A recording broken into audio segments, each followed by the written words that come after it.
How do you take a used pizza box, basic, inexpensive art supplies, and a flashlight, and turn it into a 3D shadow box of Van Gogh's Starry Night? Let's get started.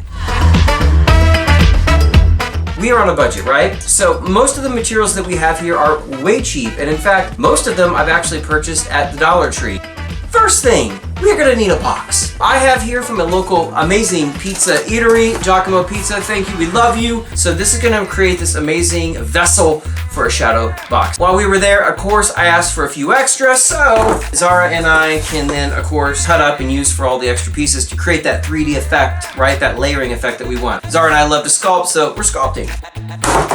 Next, scissors. You just have some basic ones that you have around the house. It'll be fine. Kids' scissors might be a bit difficult cutting up cardboard. Tell them what they need next, Zara. They need an X-Acto knife. Now tell them, why do they need to be careful with an X-Acto knife, Zara? Because it is very sharp. Exactly. Most importantly as well, so that you don't destroy your table or wherever you're working, you need to have a cutting mat, or what I like to do is keep an extra piece of cardboard underneath what I'm cutting so I don't cut the table. Your mom will thank me, trust me. What's next? A hot glue gun. You don't need a high temp. You could easily use a low temp glue gun. And in fact, I might suggest a low temp one. One, it dries faster. Two, it's not as hot. Or you accidentally touch the tip of it, it's not gonna hurt quite as bad as this bad boy. What's next? Paintbrushes. Paintbrushes, just to make things equal with you, because I know what you're thinking is, oh, well, Nate, you've got all those fancy brushes that are super expensive at your house. Oh, contraire. As a matter of fact, I got these at the Dollar Tree today. These are a whopping $1.25 now. They raised the price. Last but not least,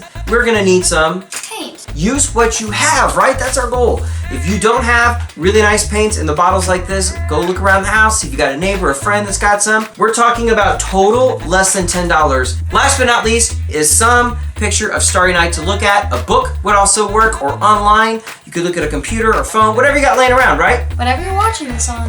I can't wait to get started on this. Let's do it.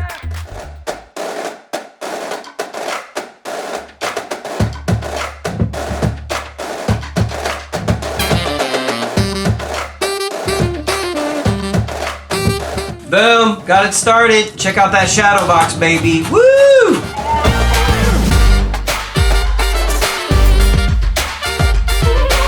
I'm going to make the background here, and then I'm gonna make another layer for these hills, and then I'm gonna make a layer for these trees, and then I'm individually gonna make a lot of these houses, which should be pretty easy. I already made the big cypress tree that's closest to the viewer, right, to give us some depth, so that I want to really pop off. This will be pretty awesome. I think I'm gonna do the houses next. Look at that shadow it's already creating. Beautiful work, Zara. So what I'm doing here is I'm cutting all these tiny little pieces like this. And then what I'm gonna do, check this out. This is the next layer of hills. And so I'm gonna put these down so that when I lay those in, Cool. it's gonna create a little bit more way that it can lift the layers up. Remember, a little dab of hot glue will go a long way. You don't have to use too much.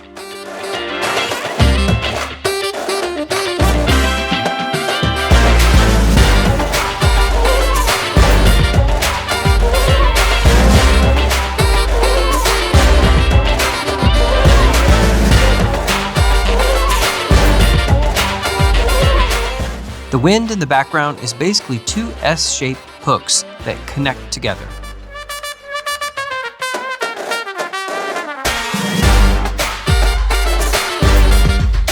Using the X-Acto knife, remember not to push too hard too fast. Try thinking about working through layers.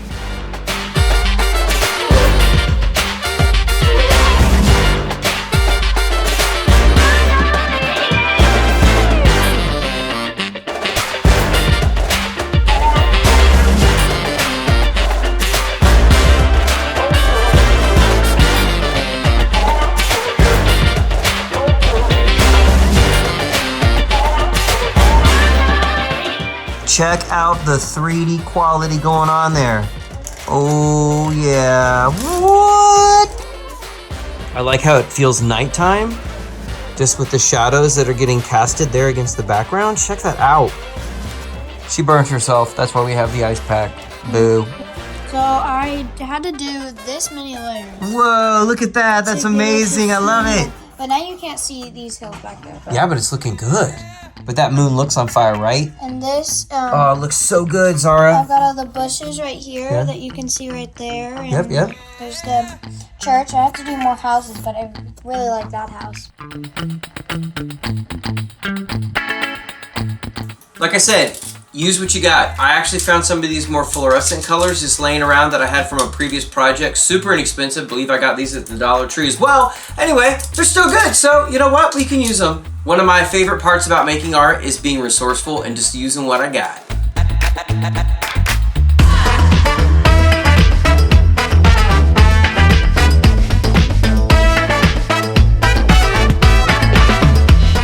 I went ahead and just did the black around the edges here. Zara is taking a little bit different approach, which I think is cool. She's going from the front, starting on the front and moving backwards, whereas I'm working back and moving to front. We'll see how they turn out. Woohoo!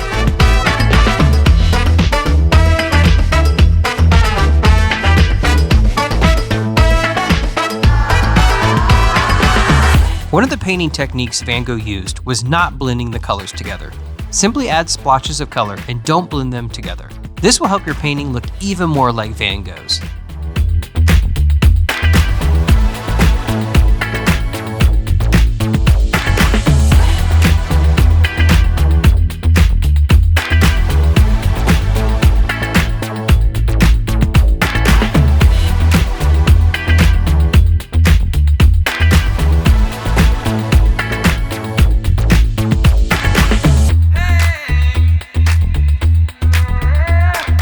Alright, so Zara and I both finished. I cannot tell you how much I love this project. They turned out so good. Zara, what'd you think?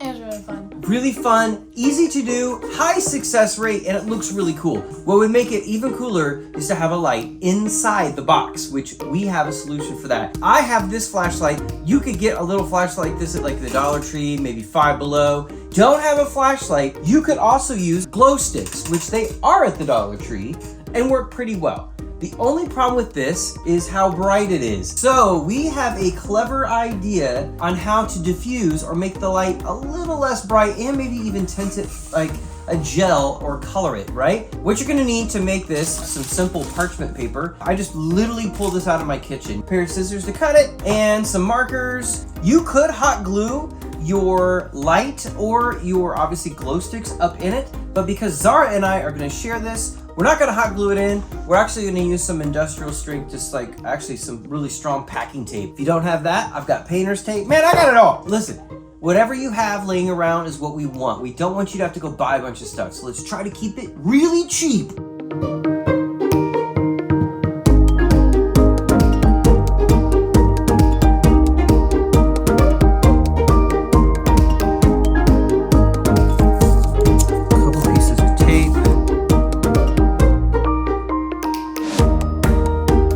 Oh, look at that.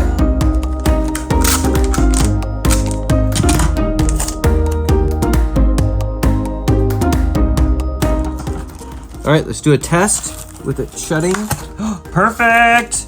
On the count of three, I'm gonna turn the lights out, turn this light on. Let's see what we get. 1, 2, 3. What? All right, this turned out way better than I ever would have thought. Oh my gosh, this is gonna look so awesome on a wall. Man, you have to do this. All right, Zara is gonna do a different color for her moon, and let's see if we get a different result. All